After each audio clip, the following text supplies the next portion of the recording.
poor people, you know, the poor miners. I mean, they came here with nothing, really. They just travelled Australia with the bare essentials and their families to make what they could off the land.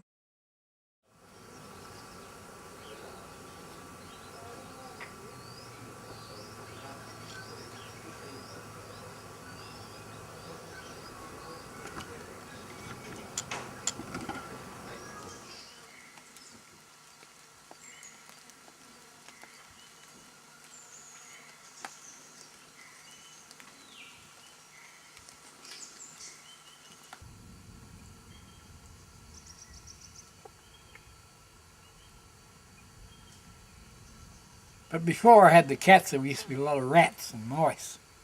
Yeah, well, they don't come here. They keep the snakes away too.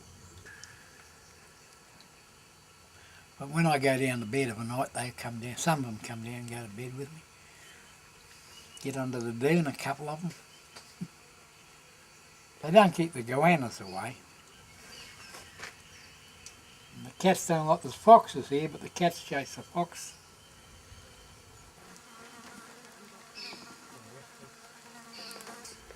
Because the fox won't attack a cat because it's the same. The fox is part of a cat family. I had a pet fox here once. I had to feed it on its own because it wouldn't come near the cats. I found it when it was a little fox.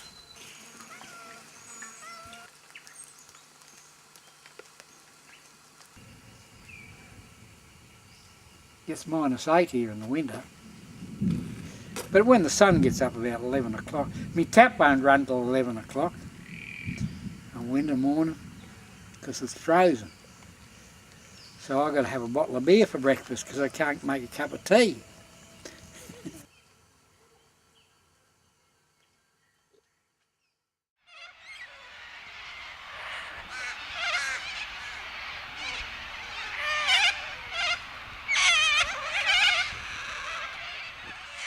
Yeah, they found gold in June 1851.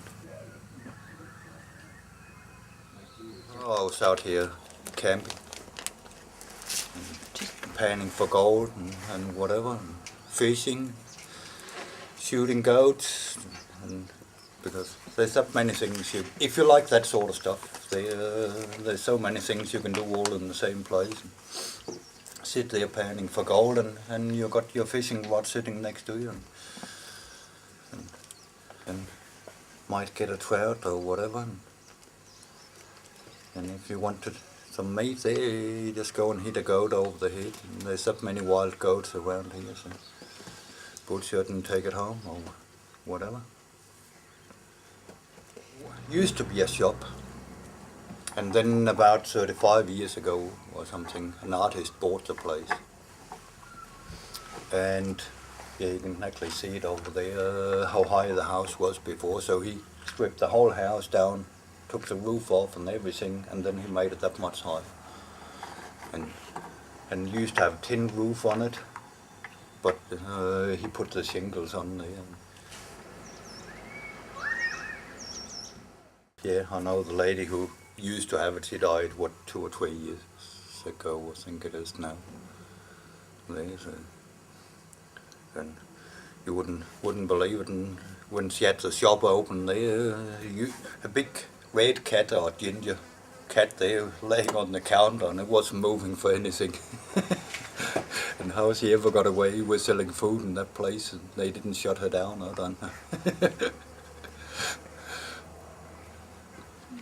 And it was sold here not too long ago, and they started cleaning all the junk out from in there because she got sick, and she basically just walked out of there, and everything was in there. And I think did they take 40 loads up to the tip, and probably 40 loads of old junk there. Someone reckoned was worth something.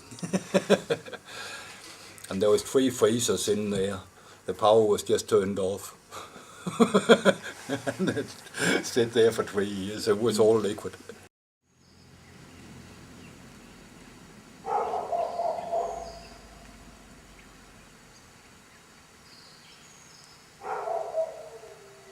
We came here very often for camping, my wife and I, and in 1996 there was a sign out here for sale, and that's when I started thinking about it, and we discussed it together, my wife and I, and we finally decided to buy it, and we bought it in 1998, and it took us a long time then to get the building and development approval for what we want to do here, the restoration of the hotel and building of cabins and a tourist resort.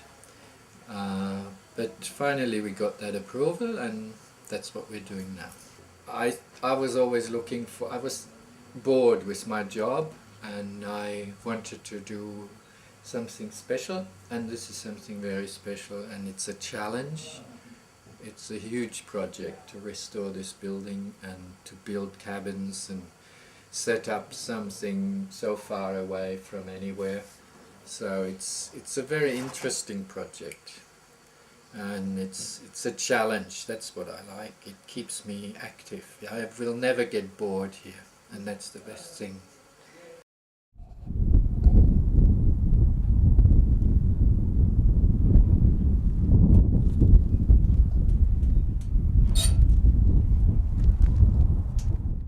I've lived here for, 21 years. My partner's into gold, which is why we're here. Right? It's he does detecting and has quite a bit of gold. I won't say how much. You won't believe it. So to fill in my time, because I'm a workaholic,